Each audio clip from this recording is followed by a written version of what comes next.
questo libro che do 3 teste, che è un quartiere romano, un quartiere periferico, e voi direte che c'entra questo con Torino e con la Puglia, e invece c'entra perché siamo qui in questo strano incrocio sud-nord in cui la capitale è posta in mezzo e c'entra anche la capitale.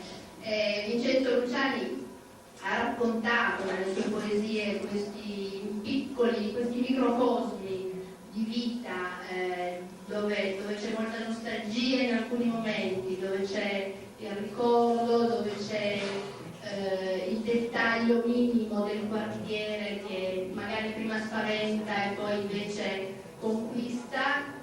Ci sono tante cose, ci sono degli amori raccontati, degli amori felici, altri più nostalgici.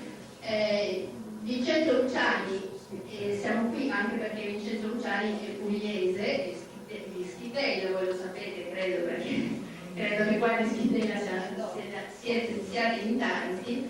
È nato in Schitella, però poi è emigrato in Umbria prima ed è venuto poi a Torino, dove non si è limitato a vivere, ma ha anche svolto un ruolo pubblico come consigliere comunale, ed è per questo che abbiamo qui anche Diego Novelli.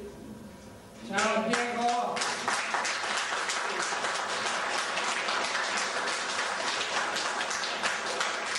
Poi abbiamo l'assessore Alfieri, che ho scoperto stasera essere per metà pugliese, io non lo sapevo. Sono pugliese anch'io perché i miei nonni sono di origine pugliese, quindi io sono torinese, però sono di origine pugliese. Abbiamo l'assessore Pietro Camporelli, Comparelli, scusate.